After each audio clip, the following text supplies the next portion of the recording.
The desert of Arizona Territory had a way of making a man feel very small. Miles of dry land stretched in every direction, broken only by red cliffs, scattered cacti, and dusty hills fading into the horizon. In the late afternoon, the wind carried thin streams of sand across the empty ground. At the edge of that endless desert stood Red Mesa Ranch.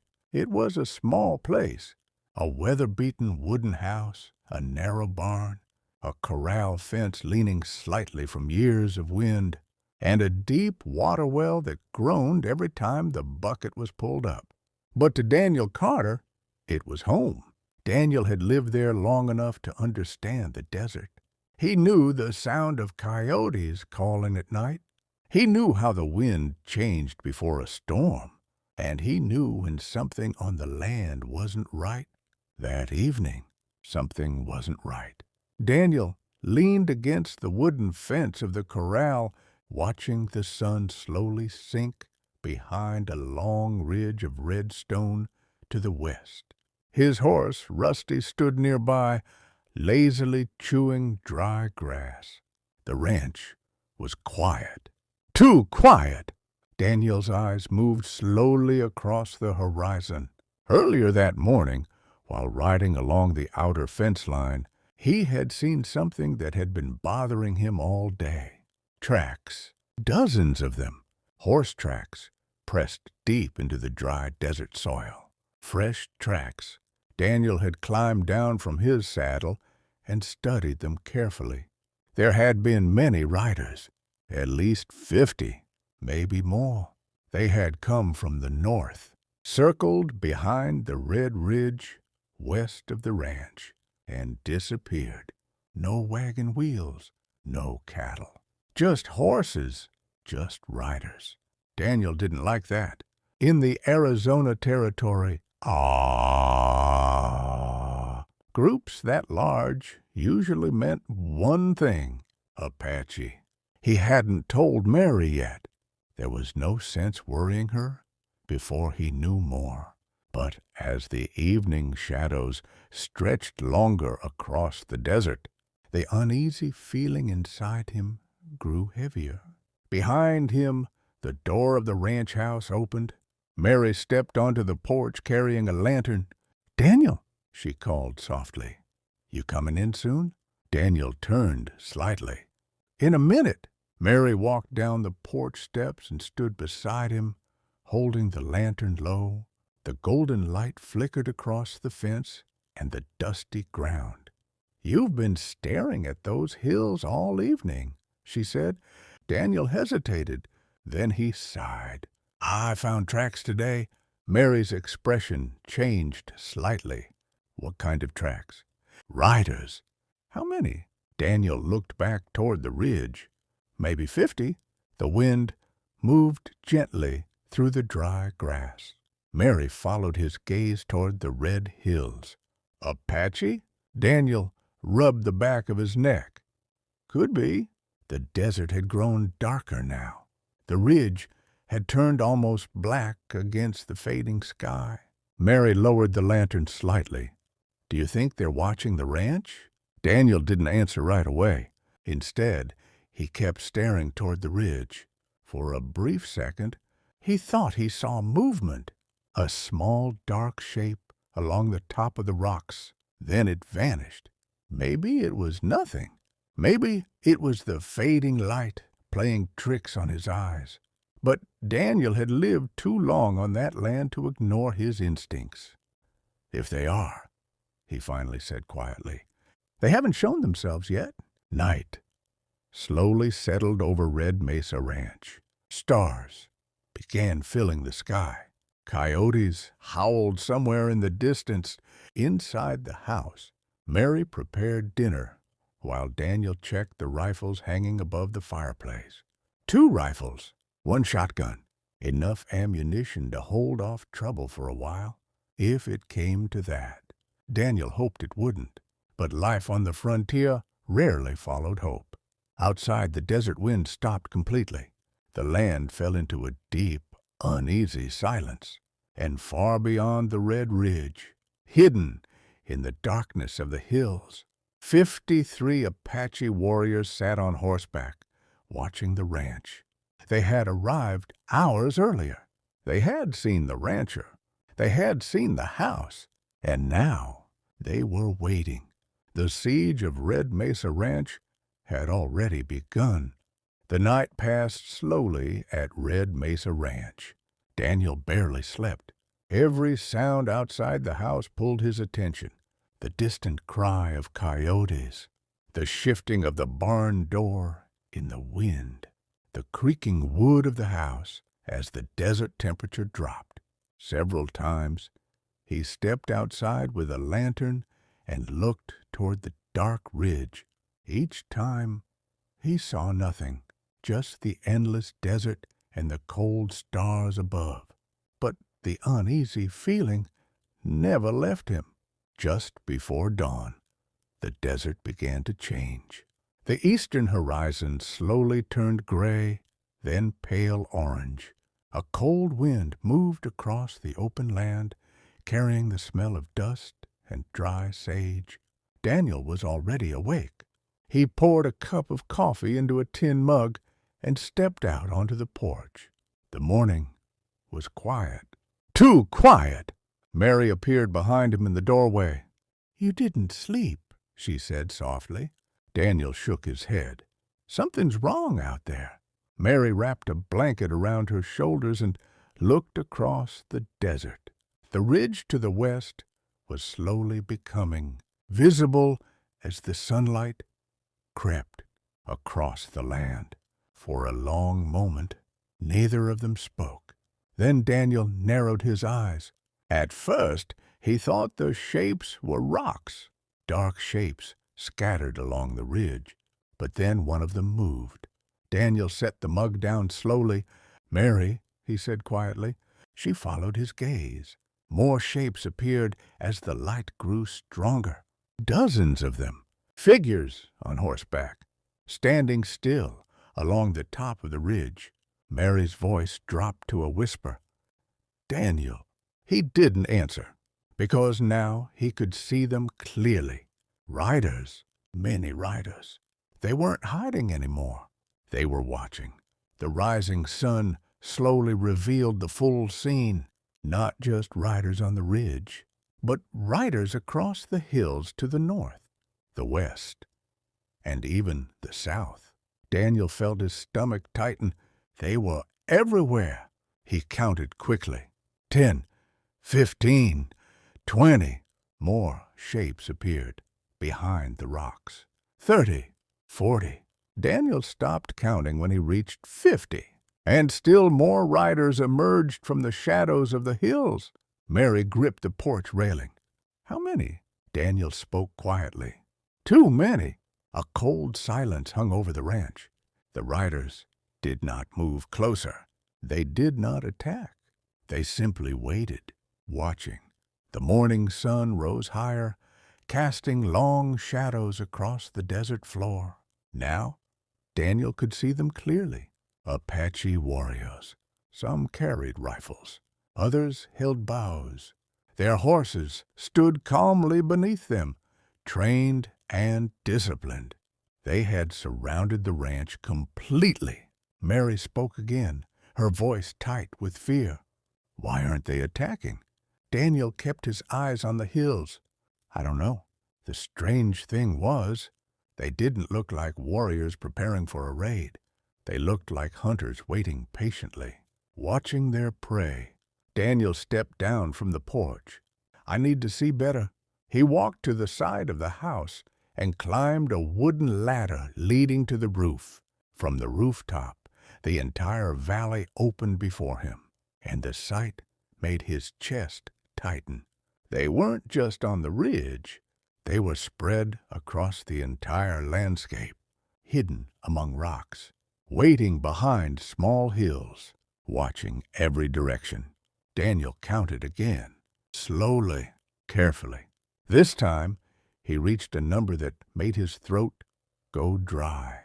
53 riders, 53 Apache warriors surrounding a single ranch, and None of them had fired a shot. Yet, Daniel climbed down slowly. Mary was waiting at the bottom of the ladder. "How bad is it?" she asked. Daniel looked toward the hills one more time. Then he answered quietly, "Bad enough." Mary's hands trembled slightly. "What do we do?" Daniel took a slow breath. "We stay inside."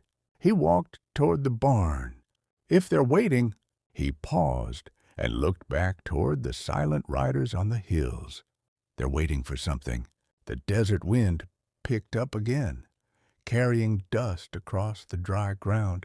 The Apache warriors remained motionless, watching, waiting, and the sun had only just risen. The siege of Red Mesa Ranch had truly begun. The sun climbed slowly over the desert. By mid-morning, the cool air of dawn had vanished, replaced by the dry heat that ruled the Arizona territory. But around Red Mesa Ranch, nothing moved. The Apache riders remained exactly where they had been at sunrise, on the ridges, behind scattered rocks, across the distant hills, watching, waiting. Daniel stood near the barn door, studying them through a small brass spyglass he kept for spotting cattle across the range. One by one, he looked across the hills. The riders barely moved. Some rested quietly in their saddles. Others sat beside their horses on the rocks. None of them rode closer. None of them fired a shot. Mary stepped out of the house carrying another cup of coffee. "You still counting them?" she asked. Daniel lowered the spyglass. 53. Mary leaned against the barn wall. "And they're just sitting there." Daniel nodded slowly. "That's the strange part." He looked through the spyglass again. One of the riders shifted slightly, adjusting the rifle across his saddle. Another slowly turned his horse along the ridge. But that was all. No shouting, no war cries, no movement toward the ranch. Just patience. Daniel had seen Apache raids before. When they attacked fast, sudden, violent. But this was different. This was something else. Mary watched the silent hills. What if they're waiting for night? Daniel shook his head. If they wanted this ranch, they could have taken it already. The ranch had only one house, one barn, 2 people, and a handful of rifles. 53 warriors could overrun it in minutes.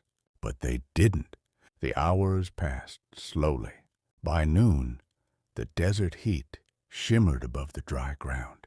Daniel moved carefully around the ranch, checking doors, loading rifles, and filling water buckets.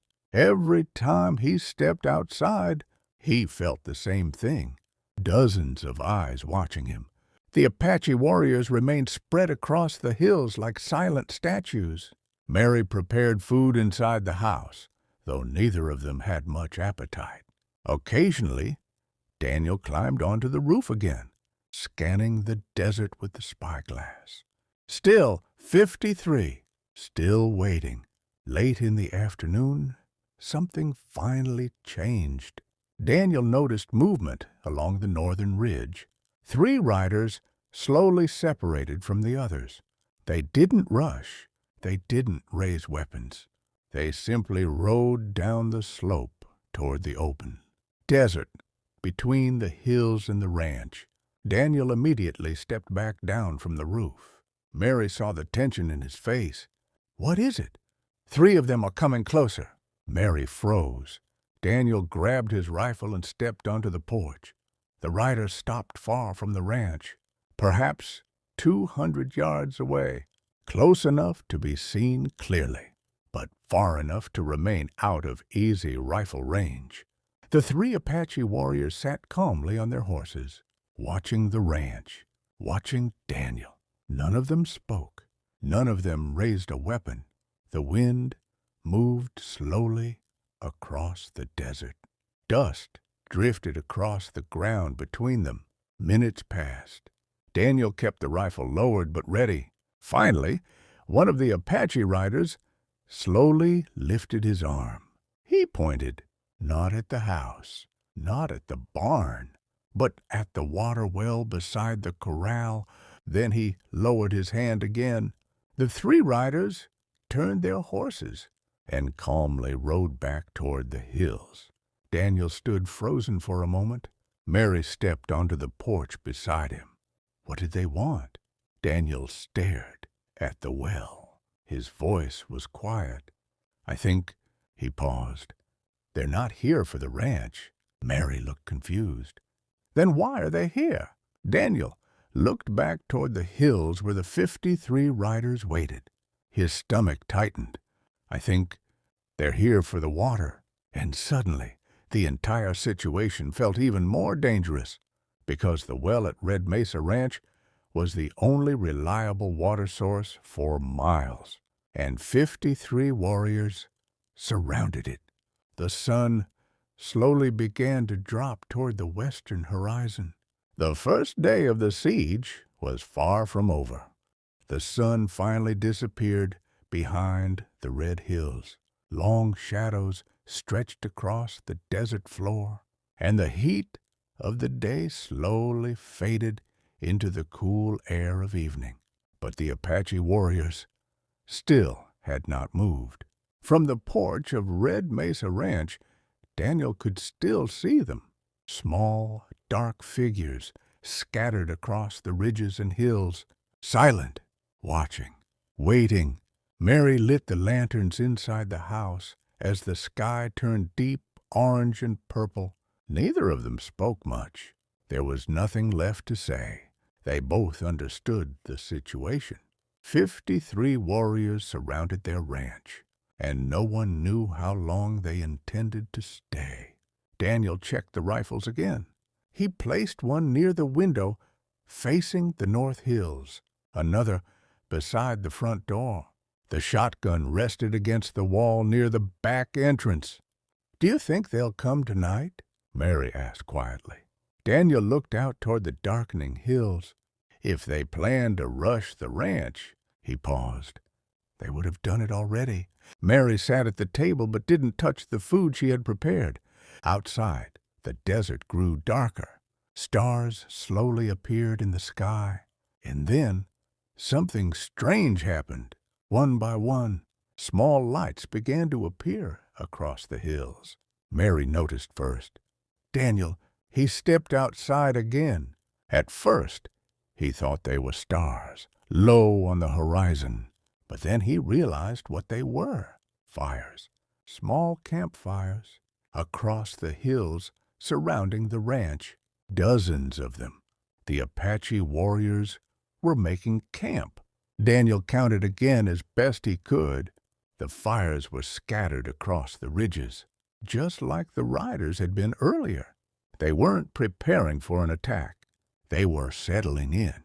Mary stepped onto the porch beside him. "They're staying," she whispered. Daniel nodded slowly. The realization sank in heavily. This wasn't a raid. This was a siege. The Apache warriors intended to stay as long as necessary. Daniel looked toward the well beside the corral, the only reliable water source for miles. Now, the meaning of the 3 riders earlier that day became clearer. They weren't threatening the ranch. They were claiming the water. The wind picked up slightly, carrying the faint smell of smoke from the distant fires. Night fully settled over the desert. The ranch lantern cast a warm circle of light across the porch, but beyond that small glow, the land was dark, very dark. Inside the barn, Rusty suddenly snorted and stamped his hoof. Daniel turned immediately. The horse was nervous. Daniel walked slowly toward the barn door. "Easy, boy," he murmured.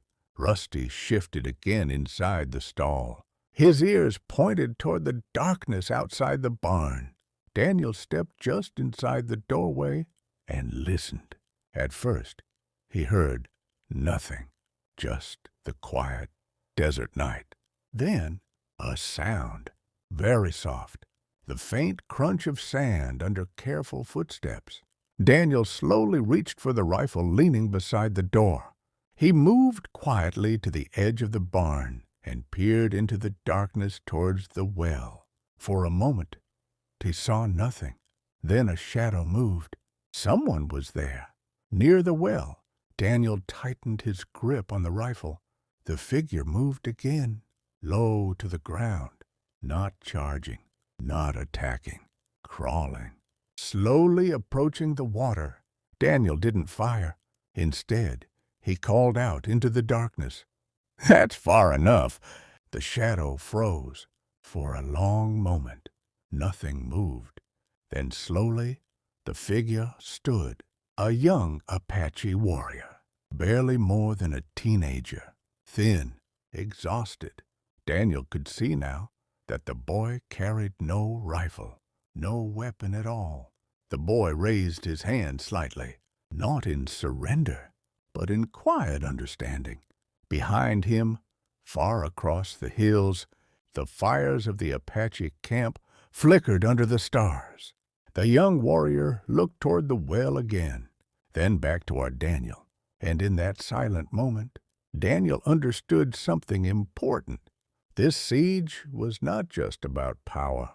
It was about survival. The young Apache warrior remained standing beside the well.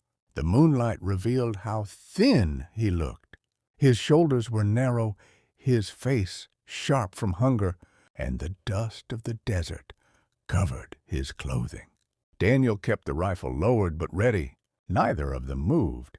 Behind the boy, far across the hills, the fires of the Apache camp burned quietly in the night. Mary stepped carefully onto the porch. Her voice was barely louder than the wind. "Daniel, who is it?" "A boy," Daniel answered quietly. The young Apache slowly looked toward the house. His eyes were tired, not angry, not threatening, just tired. Daniel spoke again. "Why are you here?" The boy didn't answer immediately. Instead, he slowly pointed toward the well. Then he touched his throat, a simple gesture. Water. Daniel looked at the well, then back toward the hills where the other warriors waited. "Your people sent you?" Daniel asked. The boy shook his head slightly. He hadn't been sent. He had come on his own. Mary stepped closer. "He's just a kid," she whispered. Daniel studied the boy again. Up close it was clear now. The young warrior could not have been more than 16, and he was weak, very weak. Daniel slowly lowered the rifle. "Stay there," he said. The boy did not move. Daniel walked carefully to the well and pulled the rope. The wooden wheel creaked loudly in the quiet desert night. The bucket dropped deep into the darkness. Seconds later, Daniel pulled it back up. Cool water sloshed inside the metal bucket. He set it down beside the well and stepped back. The young Apache hesitated. For a moment, he looked toward the hills again, toward the distant campfires of the other warriors. Then slowly, he stepped forward. He knelt beside the bucket and drank, not quickly, not desperately, carefully, like someone who had gone too long without water. Mary watched silently from the porch. After a few moments, the boy stopped. He wiped his mouth and looked at Daniel. For a brief second, their eyes met. Then something unexpected happened. The young Apache picked up the bucket. He didn't drink more. Instead, he carried it several steps away from the well. Then he placed it on the ground and stepped back. Daniel frowned slightly. "What are you doing?" But the boy didn't answer. He simply waited. Minutes passed. The desert remained silent. Then Daniel heard something. Hooves, very soft, slow, coming from the darkness beyond the ranch. Shapes appeared along the edge of the moonlight. More Apache warriors. But they did not charge. They approached slowly, quietly. Only a few at first, then more behind them. Daniel realized what was happening. The boy had come first, to see if the rancher would allow water. Now the others were coming carefully, one by one, not as attackers, but as men who had traveled too far across the desert without water. Mary whispered beside him, "They're dying out there." Daniel looked toward the hills, toward the dozens of campfires still burning across the ridges, toward the warriors who had surrounded his ranch for 2 days. And suddenly, the truth became clear. This had never been a raid. It had never been a plan to attack. The Apache warriors had found the well, and they had waited, watching the ranch, waiting to see if the man who owned the water would allow them to live. The wind moved softly across the desert. The young Apache stepped aside from the bucket. The approaching warrior stopped several yards away, waiting for Daniel to decide. Behind him, Mary spoke quietly. "What are you going to do?" Daniel looked at the well, then at the men standing in the moonlight, then back at the silent hills, where 53 Apache warriors had watched his ranch for 2 long days. He slowly lowered the rifle completely. Then he stepped aside from the well. Let them drink. The second day of the siege had just begun.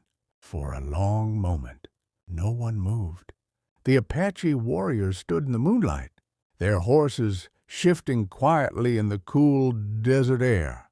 Daniel remained beside the well. His rifle hung loosely in his hand, no longer aimed. The young warrior stepped back, giving space to the others.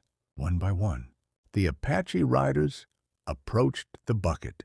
Each man dismounted before coming closer. Each man drank only a small amount. No one rushed. No one spoke loudly.